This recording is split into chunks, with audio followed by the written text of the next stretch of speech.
You guys wonder where I've been at? I've been going to raves, baby. So yeah, I've been absent for a little bit, kind of. I mean, I posted a little review the other day, but for the most part, pretty absent. I think I kind of got burnt out a bit because I literally could not think of any more ideas to do for YouTube that would be worth it at all. I didn't forget about you boys, don't get me wrong, but my mind was just like melting. So I'm stoked to be back. We've got a ton of catching up to do. I bought a turbo kit for the Miata, like a nice one, and we have some problems with it. We're gonna go over it right now, but it's kind of a mess and it's very unfortunate, but we're getting it fixed. It's gonna be fine. Let's go see what happened, baby. I know you guys missed that sound. Oh yeah, baby. The obligatory tunnel run. We can't not do it, right? We kind of gotta just send it.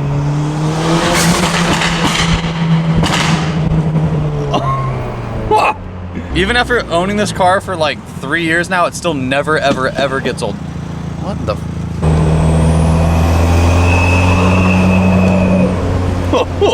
That's so freaking loud, dude. It's crazy. It almost sounds like it's pro charge. If I'm just cruising at a certain speed, it sounds like it's constantly just whistling, like. Ooh, a little something. Oh, don't worry about that though. Don't worry about that. Like how, that's so crazy how loud that is, honestly. God dang it, I gotta turn around. All right, so a couple updates on this hot boy. I got a really bad misfire at one point and I had to change out the coil packs. But other than that, this thing has been completely fine. It's having a rough time starting on hot starts, which I find to be odd. I'm not sure what that's about, but we'll figure it out. And then here's our maroon boy, which has been housed here for the last couple weeks. So this thing's got a really trash misfire, as you guys all know, and I found out what it is. It's the cat. And the turbo kit that I got is gonna replace all of that. So we've got that figured out, but again, we gotta go over what's wrong with the turbo kit. There's a bunch of stuff. Actually, there's really only one thing wrong, but it's really, really important, and it kind of sucks, and it's expensive. So let's go and look at this kit, and I'll show you what everything's about. All right, big reveal. You guys ready for this kit? It's fucking sick. Boom. All right, dude, so we've got a lot of stuff. So we've got the intercooler. Okay, first of all, I didn't even say, this is a full FM2 kit, like a Flying Miata 2 kit. This is the carb legal kit. And it came with literally everything. Like it came with the intercooler, all the piping, the gauges, the gauge itself, all the lines, the exhaust. We'll talk about that in a second. The manifold, the speed EFI ECU. For some reason, I got 4 boxes of injectors, which is weird. Coil packs and blow-off valve. So literally everything that I need to like get this Miata up and running boosted perfectly is here, but there's one big problem. All right, you guys ready for this? You guys ready to see this L? I'm gonna demonstrate this the best that I can without messing up the spool table. So here we've got the Flying Miata manifold straight from Flying Miata, and here we've got the supposed turbo that is supposed to fit this manifold. So I bought this kit technically used from a guy on Facebook. The only thing that was used from the kit was this turbo, and it's actually not from the kit at all. So this is an S15 SR20 turbo that comes stock on the S15, or maybe not stock, but it fits the S15. So it's a 2560. So I didn't know that turbos came clocked in a certain direction. I didn't know that was a thing. So obviously we have 2 sides of the turbo, this side and the exhaust side, right?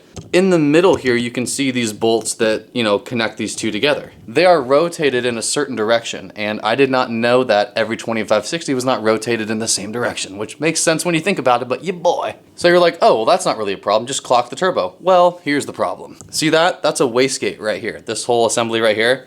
So this is fixed to the turbo. I can't remove this. Otherwise, yes, I could absolutely clock it and put the wastegate back on if it was not like this. We'd be fine. But that is not the case. Here we go. Good luck. Look at that. See how that's not sitting flush at all? That's because it's hitting like really crazy right there, like really, really gnarly. So yeah, this whole assembly is not gonna work. And what I've done to remedy this is contacted the seller, and he has been very polite and very nice. I'm sending back the turbo. We've got a turbo on order from Flying Miata, another 2560R, and that's what we're gonna be running. We're gonna be running a 2560R. So kind of a big turbo, honestly. Like, this is a big turbo. I mean, this is literally the size of my head, comparatively speaking to the Fiesta ST, which is a hybrid turbo, so stock turbo housing, bored out internals. This is 4 times the size, pretty much.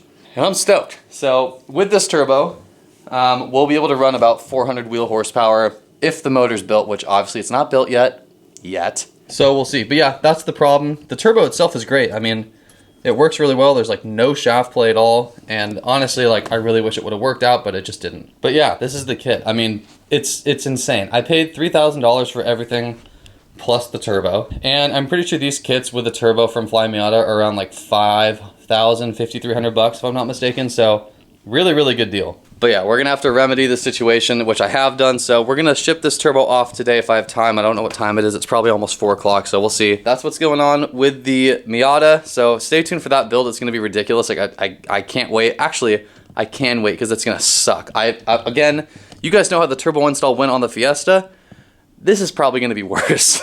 All right, we've got the turbo loaded up in the back. I don't think I'm gonna be able to actually drop it off and ship it today, but tomorrow we will do that, get it out. And just so we all know, I don't even know if I mentioned this or not, I ordered the correct turbo from Flying Miata today. So the turbo will come in, and this install will be on YouTube, obviously. Like this is gonna be on YouTube, no doubt. But yeah, I'm stoked, man. I have a boosted Miata after I've had 6 of them. That's gonna be crazy, dude. I don't know, I've actually never been in a turbo Miata before. This is gonna be like a whole new experience for me, and I have no idea what to expect. I would assume it's gonna be pretty quick, but like, you know, I'm shooting for around 225 wheel. That's not that much, you know what I mean? It's a stock motor, it's not gonna be built yet. One day, hopefully, right? But I don't know how fast that's gonna be. I mean, I know it weighs 2,000 pounds, but it doesn't seem like a lot of power. So we'll see. But yeah, I'm just hyped. I'm hyped I finally have it. I'm hyped that you guys are gonna be able to witness this and my reactions once we actually get it in and start tuning and start driving it and drifting it and doing road races with it.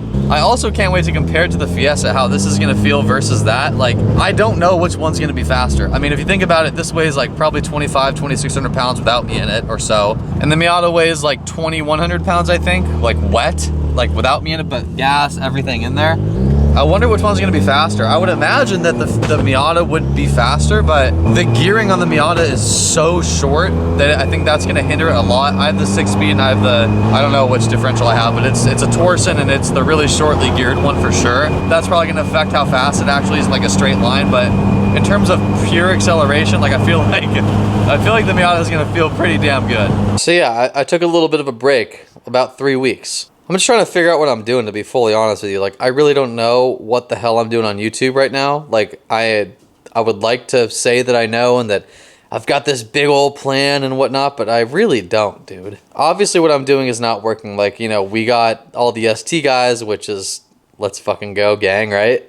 But it's not going anywhere. It's not, like, I can't just sit here and be at 6,000 subscribers for the rest of my life. Like, it's not gonna work. Again, my goal is to be full-time on YouTube. That is the goal. That is why I'm doing this. Like, I love filming. I love doing all this stuff. And that's why I do it primarily. But, like, if I'm going to do it, I'm going to do it. You know what I mean? During this break, I've been focusing on Instagram a lot, and it's been going crazy. Like, I think in the past 60 days, did like 10 million views, gained 23,000 followers or more, something like that. I don't even know where we're at now, but it's a lot. And it's so hard for me to not put all my focus into something that's working rather than something that's been failing for 2 years. Does that make sense? I don't take any of this for granted, and I appreciate and love every one of you guys that are like subscribed, and it is really important to me. But the end goal is for me to be making a living off of this, and I need to figure out what works for the masses, and I haven't figured that out yet. Now, in the meantime, of course, I'm going to be still posting my regular stuff. We got the Miata build, we got the turbo kit, we've got all this stuff, and I'm picking up the camera again, and I never stopped loving it, but like, it was just kind of depressing, to be fully honest with you. Like, I feel like I'm not moving. But I think this will bring some new people in, and I think this will help the channel a lot. And, you know, the more people that we get involved in this channel, the cooler the content's going to be. Like, it's not all just about like, oh, let's make it on YouTube. Like, this is about making really good content, and I can't continue to just blow money for no reason. Like, it doesn't make financial sense. And this is something I've been contemplating for like a long time, and like thinking about in the back of my head is like, dude, what are we doing? Like, it's not working. Sounds super depressing. It's really not. We're talking about YouTube here. It's not that big a deal, right? We're good. Anyways, I just want you guys to know where my head's at and why I kind of took a break. Just strictly for mental health reasons, essentially. Like, I can't rack my brain anymore for ideas that aren't going to do anything. Like, it feels so pointless to me. So in the next few videos, after that whole rant, we're going to be doing a bunch of stuff with the Miata. The ST is going to be on standby for a little bit. I I don't need to make any more content with that thing, honestly. It's not doing anything for us. So let's move into something different. Let's move into something better. Let's get competitive with the drifting. Let's build this Miata. Let's figure it out, dude. Like, that's what I'm gonna do. If you guys already are not following me on Instagram, follow me at Griffin Blanchard YT. Bunch of cool comedy stuff in there, like short form comedy skits with like automotive stuff. I will catch you in the next one. Damn.